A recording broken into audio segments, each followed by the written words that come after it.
Have you ever felt an unseen presence or witnessed objects moving on their own? I remember the first time I heard about these eerie phenomena being not just reported but documented. It was a chilling experience that left me questioning reality. Tonight we're delving into the spine-tingling world of real-life poltergeists and uncovering unbelievable evidence that will surely leave you with the same questions. From first-hand accounts to documented footage, we'll explore the most compelling cases of poltergeist activity that have baffled skeptics and believers alike. These stories aren't just tales to scare children, they are real events that have left investigators scratching their heads. As someone who has always been fascinated by the supernatural, these cases have truly made me question the boundaries of our reality. If you love exploring the unknown, hit that like button and subscribe to our channel. Don't forget to ring the bell so you never miss out on our latest investigations. We value your thoughts and experiences, so feel free to share them in the comments. Let's get started. In the late 1970s, a quiet suburb in London became the epicenter of one of the most famous poltergeist cases in history, the Enfield Poltergeist. The events centered around the Hodson family, particularly two sisters, Janet and Margaret, who experienced a series of disturbing phenomena that would captivate the world. The Hodson family reported a wide range of strange occurrences in their home. Furniture didn't just move on its own, it seemed to dance across the room. Objects didn't just fly, they were propelled with a force that defied gravity. And the knocking sounds weren't just echoes, they were like a chorus of invisible hands tapping on the walls. One of the most alarming incidents was the alleged levitation of 11-year-old Janet Hodson, who was seen floating above her bed. Investigators documented these events through eerie audio recordings and photographs that have continued to spark debate for decades. The Enfield Poltergeist case attracted significant attention from both believers and skeptics.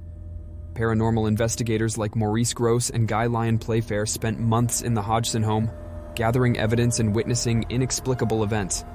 They were convinced of the paranormal nature of the occurrences, attributing them to a mischievous and evil spirit. On the other hand, skeptics argue that the events were a hoax orchestrated by the Hodson children, particularly Janet. They point to moments when Janet was caught bending spoons or making strange noises as proof that the phenomena were fabricated. Critics also highlight the possibility of psychological factors and attention-seeking behavior contributing to the family's claims. Do you believe the Enfield Poltergeist was real or a clever hoax? Let us know in the comments below. In the early 19th century, the Bell family of Tennessee, living in a time of great religious fervor and societal upheaval, experienced a terrifying series of events attributed to an evil spirit known as the Bell Witch. The haunting of the Bell family is one of the most famous and well-documented cases of paranormal activity in American history, reflecting the deep-rooted beliefs and fears of the time. The Bell family reported hearing strange voices, witnessing objects being thrown across rooms, and experiencing physical attacks. The entity mainly targeted John Bell, the patriarch of the family. The spirit's voice was said to be both eerie and intelligent, often engaging in conversations with family members and visitors alike. The haunting was so intense that it drew the attention of neighbors and notable figures, including future President Andrew Jackson, who visited the Bell home to witness the phenomena himself. He reportedly left after encountering inexplicable occurrences, firmly believing in the presence of a supernatural force. The Bell Witch haunting has been the subject of much debate and analysis over the years. Some believe that the Bell Witch was the spirit of Kate Batts, a neighbor who had a falling out with John Bell and allegedly cursed him on her deathbed. This theory suggests that the haunting was a form of supernatural revenge. Others propose that the events were a case of mass hysteria, fueled by local superstitions and the stress of frontier life. On the other hand, skepticism argues that the haunting could have been a series of elaborate pranks or psychological phenomena. They point to the possibility of exaggerated accounts and the human tendency to seek reasons for the unexplainable. Despite the various theories, the legend of the Bell Witch remains one of America's most enduring ghost stories, continuing to fascinate and frighten people to this day. What's your theory on the Bell Witch haunting? Share your thoughts below. In the 1970s, a family in Thornton Heath, England, experienced a series of unexplained and terrifying events that came to be known as the Thornton Heath Poltergeist. The disturbances began subtly with strange sounds and objects moving, but soon escalated into a full-blown haunting that left the family terrified and desperate for answers. The family reported objects being hurled across rooms, unexplained noises, and ghostly apparitions. The activity started with simple knocking sounds, but it quickly intensified. Household items would disappear only to reappear in strange places. Light fixtures swung on their own, and the family would often hear disembodied voices whispering in the night.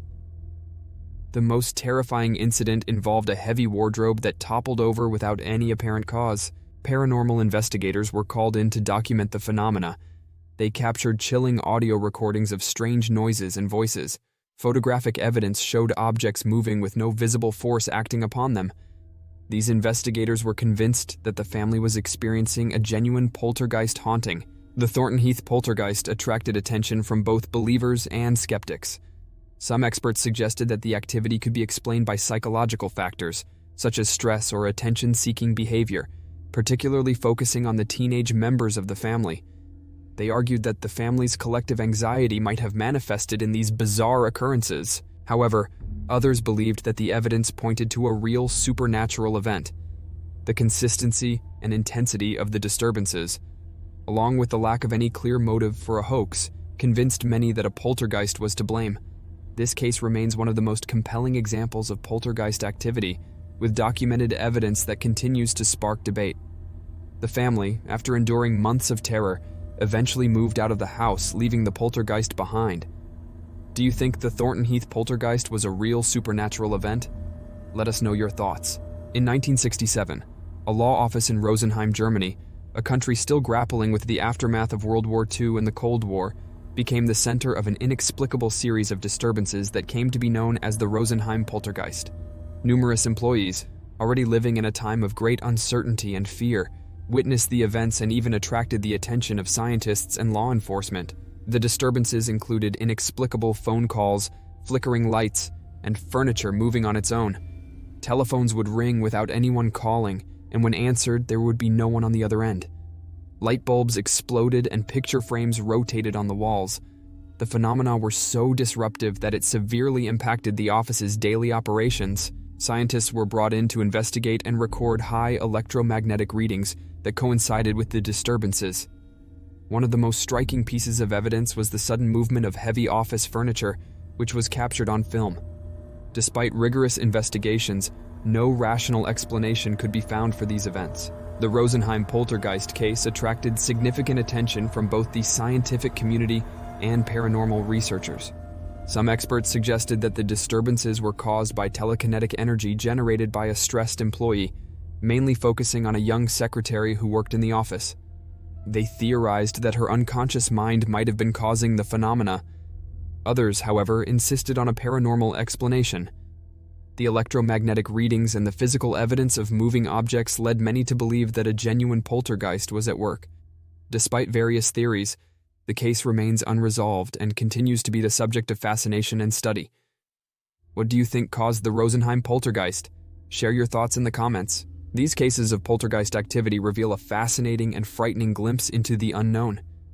From the chilling events at the Enfield house to the mysterious disturbances in Rosenheim, each story adds a layer of intrigue and complication to our understanding of the supernatural. Whether you're a skeptic or a believer, the evidence presented is undeniably intriguing. These accounts challenge our perception of reality and invite us to question what might be lurking just beyond the edge of our understanding. If you enjoyed this video, give us a thumbs up and hit that subscribe button for more eerie tales.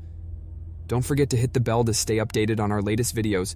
Do you have any spooky experiences or suggestions for future videos? Let us know in the comments below. Thanks for watching and stay curious.